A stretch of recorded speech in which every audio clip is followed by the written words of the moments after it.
jërë ngeen jëfati ci seen ànd ak télévision Futur Média dalee nag jàmm ci xibaaru marax mi ponk yi ca gën a fës bokk na rek ci liggéeykat yu daara yi kawe yi ci Sénégal ñoom nag ña ngay dànkaafu boo mayul nag daañu bank seen yoxo ci ubbiteeg daara yi kawe yi ñu dëkk ma li leen metti bokk na nag ci seen i payoor weer yi nag ñu ne gisuñu ci benn yokkute ni ñu ko nemmeekoo ci yenn ci liggéeykat yi cité kër góor gi nag la fa am metti na tali ba baaxul borom daamar ya ñay dawal kon scooter ya ak moto ya ña ngay ñaxtu ndax bu ñu fa yeggee rek daanaka ay waxtu daanu ko def ci tali bu bon boobu ñu ne nag kilifa yi nga la nañu leen wallu xoolaat leen bu baax a baax ci seen nekkin ci tali boobee bu ñu waxee ci wàllu tali bi waxit ci kaaraange gi ak léeg-léeg la ñu nemmee ko tamit ca diwaanu ko Matam bokk na ci bakkan yu rot lu baree bari ndax accident yu metti ñu ne sàggan am na ca waaye tamit ñàkk def ndànk ki tamit am na fa moo waral kër gi ñu dénk wàllu kaaraange gi ci tali bi nag di amal ab campagne ca diwaanu Matam les bonnes feuilles de la rédaction nag tey ñu jagleel ko téereb ndongo dime bi mu bind ci Serigne Touba Khadim Rasoul jaar-jaaram waaye diggam ak yonent bi Muhammad sallallahu alayhi wa sallam loolu yëpp nag daal dina ko cay dëxañ ci téere boobu mu jàpp ni moom Cheikhul Khadim moo sos nag yoonu suufi Mouridiya dinañ ci ànd ak Ibou Diouf mbokki ponk yaa ngi nii bu ngeen taaxeerloo tuuti ñu faram fàccee xibaar yi.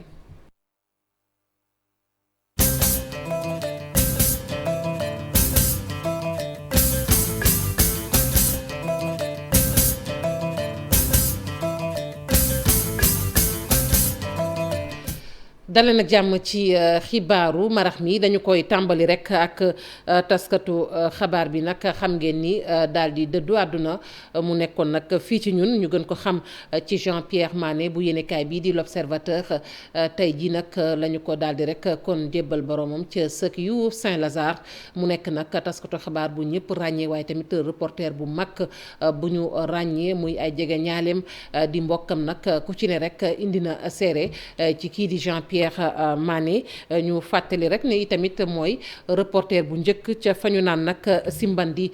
Balant ñu gunge ko nag ci këram gu mujj googu dañu ci ànd ak Mariam Ndiaye Mohamed Dieng ci leeral. gannaaw levée de corps ba ca l'hôpital principal ay mbokk ay xarit ak ay jegeñaale ñoo teew paroisse Sainte-Thérèse bu zone A ngir ñaanal journaliste bii di Jean-Pierre Mané ay naataangoowam yi mu liggéeyandool ay at. ñoo ngi seede. Jean-Pierre nit la boo xam ni ku mënoon liggéeyam la bu bindee article doo am loo ciy wax parce que il respectait tout yëpp la doon respecté mais mu nekkoon au-delà de l'agent du professionnel mu nekkoon nit ku baax nit ku doylu woon nit ku maandu woon mais aussi mu nekkoon koo xam ni li ñuy wax non violent maanaam histoire bugg ci dara. seede bi nag benn la. Jean-Pierre Mané nit ku fonkoon liggéey la waaye itam nitu jàmm la woon yoroon jikkoy puso. koo xam ne ko ku déggu la woon dafa di koo xam ne que dafa mënoon booloo nit ñi bu ñu jotee woon sax moom mooy ñëw di jéem a rassembler ñu la fi. du woon sama collègue rek Jean-Pierre sama xarit la woon sama doomu ndey la yàlla boole ñu ñuy liggéey observateur pendant plus de 20 ans moom moo fa jiitu woon nag bi may ñëw dama demoon dénk ko sama bopp. ñu doon waxtaan ci lu bëri li ci ëpp yëpp sama papier yi moo ko daan corriger. ki ko mujjee gis di xaritam defandoo ak moom lu bari ba léegi mënta gëm ni dootul gisati Jean-Pierre. Jean-Pierre c'est mon pote, c'est mon tout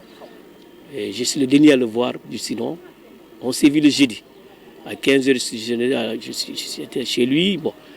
arrivé chez lui il chantait il aime tellement le chanson de Alpha Blondy. Je lui dis mais tiens qu'est-ce que tu dis mon ami boy su ma dee yaa ma taxaw ma ne ko arrête. Je suis revenu dimanche vers 10h je tape à la porte il répond pas bon j'ai dit à la maman qui l'a loué j'ai dit maman moi est-ce que je peux défoncer la porte mu ne ma non sax xale bi ñu andee caabi on a ouvert la porte bof j'ai trouvé Jean-Pierre est parti. Jean-Pierre Mané dem na bàyyi njaboot ci ginnaaw bés ni ki tey ma ngay noppalu ci sëgu Saint-Lazare. ma nga ko ñuy wéy nag di jaali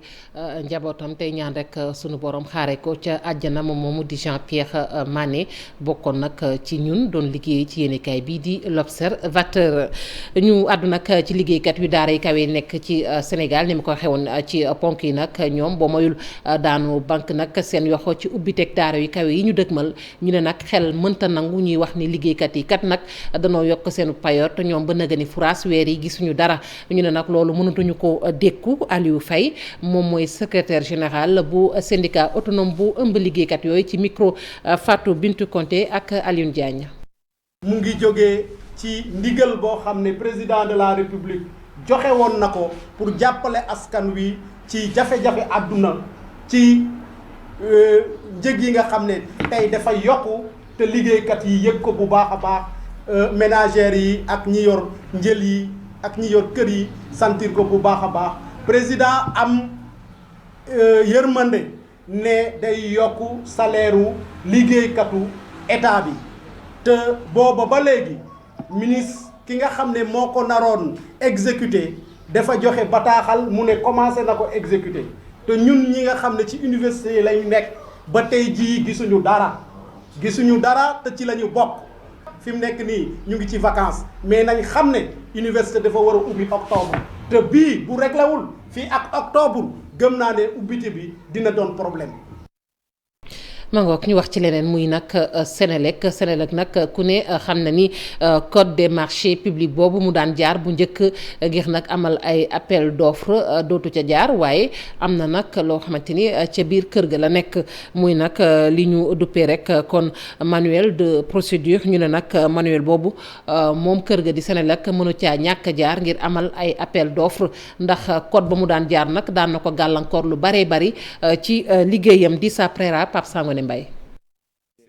niki entreprise publique yu bare Sénélec soustraire nañ ko ci code des marchés publics mu nekk ab doléance bu yàgg bu ñu satisfaire ndax code boobee dafay bokkoon ci li nga xam ne dafay freiner liggéeyu Sénélec. dañoo seetlu woon ne dëgg-dëgg code bi baax na mais méngoowul ak li nga xam ne souvent dañ koy soxla pour assurer suñu mission service public. ndaxte souvent code des marchés bi daan nañu tardeel ci yenn projet souvent nga ñëw sa compteur lakk nga am ay prix homologué nga war leen utiliser ñu ne la déedéet da ngay def appel d'offre mu nekk ay jafe-jafe yoo xam ne méngoowul ak mission bi nga xam ne moom lañ ñu jox. waaye ak disposition yu bees yi liggéey bi dina gën a gaaw waaye tamit dina gën a mucc ayib. suñu manuel des procédures bi nga xam ne moom la ñu yore. pour mu permettre ñu ëllëg ñuy def marché yi dinañ ci gën a continuer tënku ak expérience bu ñu amee ci code des marchés bi yépp et puis gën a gaaw nag ndaxte yenn contraintes yu ñu doon jëlee ci code bi amatuñ ko. donte entreprise bi soustraire nañ ko ci disposition du code des marchés waaye seen manuel interne ak expérience bi ñu jëlee ci code bi moom moo nar a guider futur appel d'offres yi. di sa préran ñu lay jaajëfal ñu yegg ba fële ca cité kër góor gi ak tali bu bon ba fa ne tali boobu nag tax na ba tey jilee borom daamar ya fay jaar moo xam borom moto yeeg yooyu ku ci nekk nag yaa nga fëgg sa gémmiñ yuuxu ne boo fa yeggee daanaka da nga fa defi waxtu ngir mën a jàll te dara waral ko nag lu dul tali boobu fa nekk ba tax na ñoom nag borom daamar yi bu ñu sañoon daal kilifa yi daañu gestu gox boobu nga xamante ne dañ ko yàgg a woowee quartier résidentiel waaye tey nag soppi na xar kanam Habib Faye. cité kër góor gi bokk na ci xàll yu bari yoo xam ne fii ci capitale bi oto yi fii la ñuy jaar waaye metti na ci ñoom ndax lu ko waral moo di talit yu yàqu daw te jaaroo ci pax doonut lu yomb. tali moom bu yàqoo jàpp sa matériel la yàqu man sama moto bi ba ma ko indee matagul 6 mois matagul sax at waaye gis nga nu mu mel dama mujjee dindi carénage yëpp teg fële parce que di ko liggéey nii parce que Sénégal tali bu baax mënu fee am. te nawet bi day ñëw yàq tali bi. lu nekk la ñuy daj tali bi moom franchement quoi métti na trop. man moom ba mu ci mujjee daal dama dugg ci pax war daal ay marchandises jàmmoo sama loxo bi fii am benn genre foxoj quoi. non si tëgër googu fan yi sax xaw naa tey ndox mi wàññeeku na mais day am ndox xam nga ndox bu amee ci tali doo gis pax da ngay dugg mën a dajëf mun ko toj kàcceer te kàcceer peut-être day yàq moteur amateur mun na yàqu li la mën a lekk daal si tëgër góor gi moom temps yi moom tali bi gën a bon ci la bokk. yenn ci dawalkat yi mbir mi metti na leen lool ba ëlëmut seen xel ndax jafe-jafe ya ñuy daj ca yoon wi waral na itam ñuy sàkku ci autorité yi ngir ñu ñëw defaraat tali bi. mooy jur embouteillage bu xam da ngay jógee Guédiawaye 8h boo amee RV Dakar 9h midi ngay egg 11h ndax embouteillage bi Patte d'Oie lay commencé mbala buntu Pikine travaux yi pax yi ñun daal en tout cas bu ñu dimbalee télé bi. neex torop. dañ cee dëgg seen tànk parce que loo xam ne problème yoo xam ne ça fait des années à chaque année muy répercuté wu kon maanaam mën naa ne kon tayel la daal tayeef la daal. te cité kër góor gi lii def na fi 2 ans xaw ma 5 ans xaw ma kii yàgg na fi kenn mësu ko defar. Macky Sall na gestu nit ñi gestu baadoolo yi ba pare tali bi tamit nañ ko defar. cité kër góor gi di ab quartier résidentiel boo xam ne saa yu ñu xëyee xar kanamam day gën di soppeeku. li lay jaaxal lool ñu ci bëri ndax dem bi ak dikk bi doon na loo xam ne saa su ne dafay taggatémbe ba ñu koy jëfandikoo da leen di sonn. Habib Faye foofu moom tali bu bon la ñuy jooy waaye ca diwaanu Matam ay tali yi faat la ñuy jooy ndax accident yu metti yu ñu fa nemmeeku naam sax foofu nag na nga doon defi jéego ngir defalaat tali ya waaye la ñu seetlu nag ak sàggan dafa am ñàkk daw ndànk gi naka noonu moo waral nag kër gi ñu dénk wàllu kaarange gi nag daal di fay door ab campagne ca diwaanu Matam Ali Bandel Niang élage li ci ay leeral. accident yaa ngi wéy di lor askan wuy fare ci diwaanu Matam rawatina ñi nga xamante ni bëri nañu lool ñi ci ñàkk seen bakkan seetlu gi nag moo di bi ñu noppee ci liggéey maanaam xëcc yoon bi jëlee ko Linguère ñëw ba ci Ourossogui du ñu toog benn ay bés te amul ab accident ci yoon bi lee mu doon ab fléau bi yëngal waa ANASER di kuréel gi toppatoo wàllu kaaraange yoon wi ñu ñëw kon amal ab campagne de sensibilisation fii ci Matam rawat ñu jagleel ko nag transporteur en commun yi. ñu wax ñu yan jafe-jafe la ñu am ci wàllum kaaraange yoon ci seen région jafe-jafe yooyu bu ñu ko waxee ba pare ñoom acteurs seen bopp ñu wax yan mooy piste de solution bu jóge ci ñoom moom lañu jàpp ni bu ñu ko defee daañu am saafara ci loolu ñu jël ko su ko defee ñun ñëpp ñu àndandoo saytu ndoo ko mu nekk ci beneen document ñu saytu ndoo ko pour jëm dox ci loolu pour que gay yi ak temps yi wàññeeku si kaw tali loolu moo waral tey ñu ni nañu commencé si gare routière bi sensibiliser waxtaan ak acteurs yi waxtaan ak chauffeurs yi doon comme ci jamonoy nawet lañ nekk nga xam ni mooy jamono bu gën a metti ci wàllu dawal dafa laaj prudence dafa laaj nga respecté code de la route moo tax ñu ne nañu commencé fii sensibiliser dem ci def caravane sensibiliser dafa li leen di wax mooy ñu respecté code de la route ñu prudent ñu patient parce que boo dawee xel tali bi tooy ak qualité pneu yi ni mu demee pneu yi yàlla xam doy na glisse oto bi dafay glisser donc mën na di jëy donc ñu daw buy taw nañu bu ñu mënul taxaw nañu wàññi seen vitesse. muy xamle ni lu ëpp juróom benn junni kilomètre jot nañu ko fay réaliser atum 2012 ak ba néga nii te nag ñu sàmfonteeg norme internationale yi ba tax kii jiite yoon yi ci ministère des infrastructures jàpp ni responsabilité usager yi dafa engagé wu bu baax a baax ci accident yu bare yi fii ci Matam. ab bëccëg bu waxtaan ak weccoo xalaat jëli ndigal itam ñu seq ko ci chauffeur yi ak mboolem ñi jiite kuréelu regroupement transporteur yi ci ñett département yi laata ab caravane bi ñu amal ca mbedd Ourossogui ñu war a jeexalee lépp nag ci ajuma ji ab CRD spécial mu jëm ci wàllu karange yoon yi te gouverneur Matam war koo jiite. Ali Bandel Niang lii it ab campagne la waaye nag mi ngi jëm ci wax ju bon jeeg kàddu yu ñaaw yi ñu nemmeeku ci xarala yi diiru ko ñeenti weer la ñu koy def nag cadre unitaire de l'islam bu Sénégal di CUDIS moom moo koy amal gannaaw li ñu nemmeeku ci réseaux sociaux yi ñu ne nag seen kàddu genn képp la ñu ngi ko tënk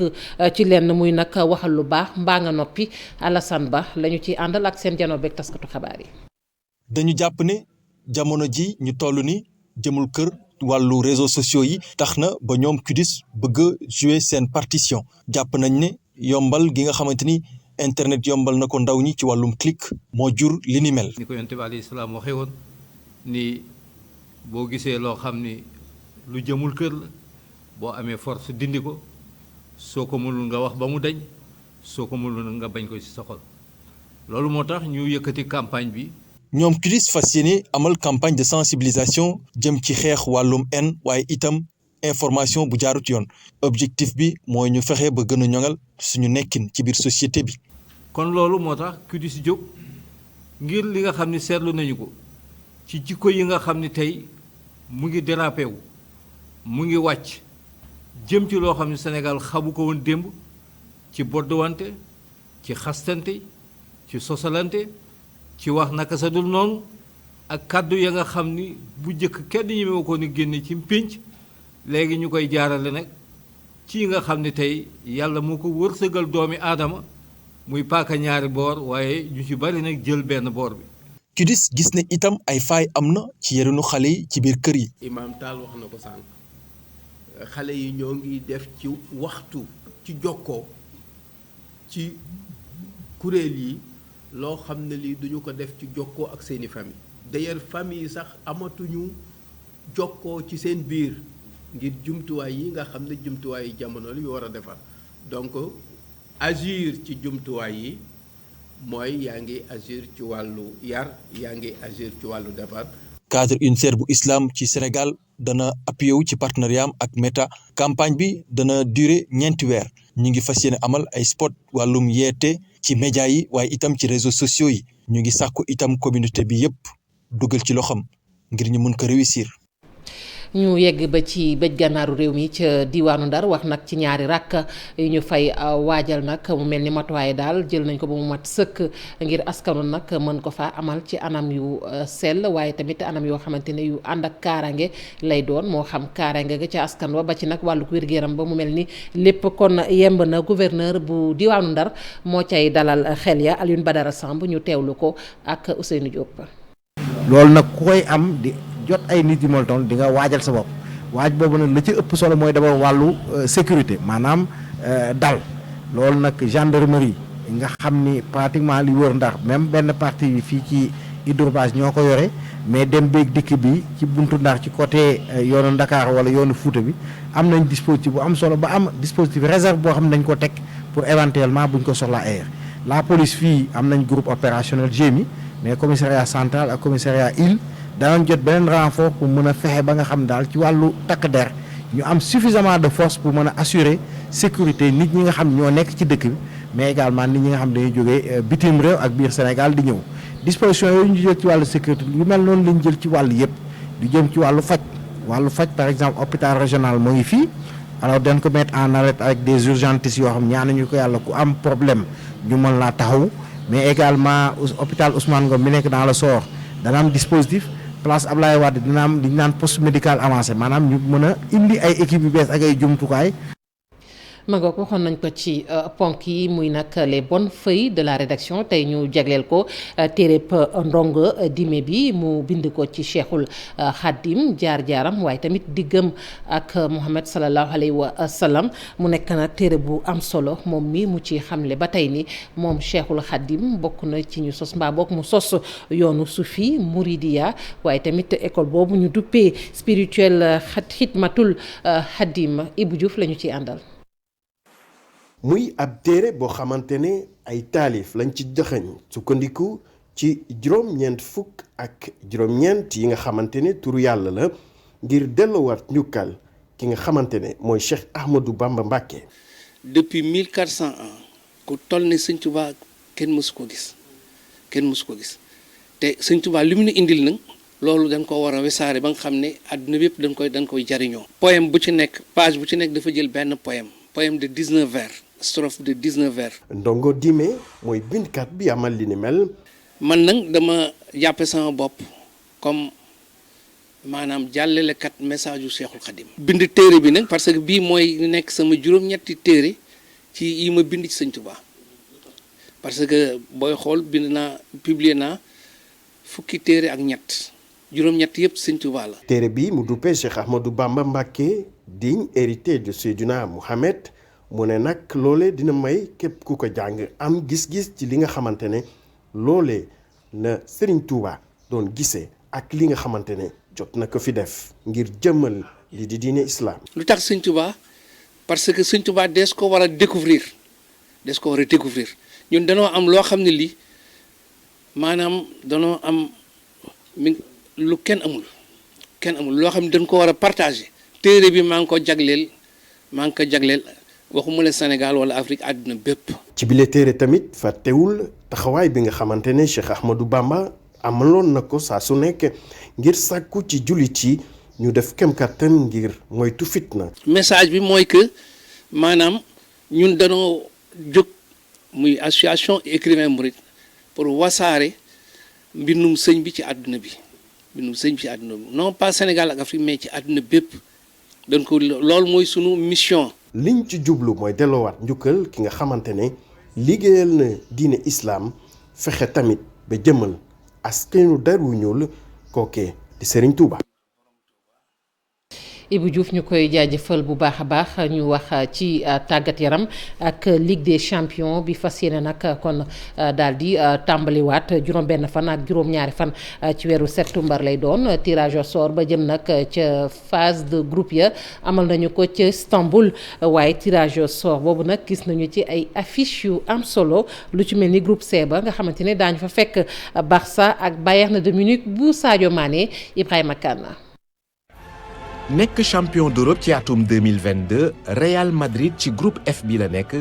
moom madrilène yi dinañu jouer ak allemand yi di Leipzig Shakhtar Donetsk ak Celtic de Glasgow mu di tirage boo xam ne bu xaw a mucc ayib la ci champion d'Espagne bi wuute lool ak rivalam di FC Barcelone nekk ci groupe C groupe boo xam ne Barcelone da koy bokk ak Bayern de Munich bu Sadio Mané Inter de Milan wala sax Victoria Plizen vice champion d'Europe bi di Liverpool nga xam ne amatuñ Sadio Mané te gagné guñ benn match ci championnat ren gi ñoom dinañu jaamarloo ak Ajax d'Amsterdam Napoli ak Rangers yi nga xam ne ñoom ñoo finalu woon ci Europa League bi ñu nekk ñoom ñëpp ci groupe A bi. Edouard Mendy ak Kalidou Koulibaly bu Chelsea ci li leen soxal ñoom ca groupe E ba la ñu nekk nara laale ak champion d'Italie bi di Milan AC Dinamo Zagreb ak Red Bull Salzburg. Bamba Dieng ak Pape Gueye ak Olympique de Marseille ñoom tirage bu jafe la ñu am nekk ci groupe D bi Marseille faaw mu relever niveau de jeu am ngir mën a nag rivaliser ak Francfort Tottenham bu Pape Matar Sarr Sporting bu Portugal. ci groupe H bi Paris Saint-Germain bu Gana Gueye ak Abdou Diallo lañ fa gis Juventus de Turin Benfica ak Maccabi Haïfa. fanweer ak ñaari équipe ñoom ñoo koy seq ñu tas leen ci juróom-ñetti groupe yoo xam ne ñeenti équipe ñoo cay nekk. bés bu njëkk bi ci compétition bi ñu ngi ko dëgmal juróom benni fan jàpp juróom ñaari fan ci weeru septembre bi ñu jëm. ma ngoog ñu koy jaajëfal bu baax a baax Ibrahima Kane ñu des rek ci coupe du monde bi wax nag ci équipe nationale bu Sénégal sunu gaynde yi nag ñu bari am yaakaar ni te jàpp yi tamit ni mën nañoo def jaloore ju rëy ci jongante yu mag yooyu ñu dëkkmal moo waral sax nag ñu daal di bootu rek ci ab concept bu yees duppee ko waajal yoonu Qatar ñu daal di koy rek kon amal ngir boole sénégalais yu baree bari ngir ñu gën a dooleel sunu gaynde yi benn forum tamit ñu ne ñi ngi koy waaj a amal lépp nag mu soxal loolu ba tey Babacar Thiaw moom moo jiite groupe mondial business et CEPAC ay kàddu mu yëkkati dénk ko Mamadou Fall ak Amadou Ba. salon des supporters xam ne sunu équipe nationale du Sénégal mi ngi préparé li nga xam ne moom mooy coupe du monde bi mu nekk ci au mois de novembre donc nit ki aussi tamit lépp looy def dafa baax nga waajal ko donc ci waajal boobu la ñuy organiser li nga xam ne mooy salon des supporters donc salon des supporters bi ñu koy organiser ci mois d' octobre mooy diggante le 20 octobre ba le 23 octobre fii ñu wax place de la nation ñu gën ko xam ci place de l'Obélisque ci biir organisation bi aussi tamit dañu fas yéene def li ñu tuddee ay forum ci loolu aussi tamit dina am maanaa trop ci li nga xam ne mooy footballu réew mi parce que ku ne réew mi aussi tamit mënoo wax tey te waxoo démb loolu aussi tamit dina permettre ñu def ay exposition suñu magum footballeur yi nga xam ne dañ fi nekkoon ndax tey ku xam le doyen Abdoulaye Diaw boo koy seetaan sax même ci TFM di nga gis mu ngi def benn émission mu tuddee ko ñëwoon démb donc ñëwoon démb boobu dafa am solo ci forum bi moo tax ci biir loolu sax même le doyen Abdoulaye Diaw am na ci benn stand boo xam ne moom lañ koy déjee. mangook ci kàddu yi la ñuy tàggatoo mbokk yi jaajëfal leen bu baax a baax yéen ñoo ñu fare woon ci machine bi ak ñi jàpp ci xibaar yi ba mu sotti 20h xibaar yi ci nasaraan daa ngeen ci ànd ak Chérif Diop.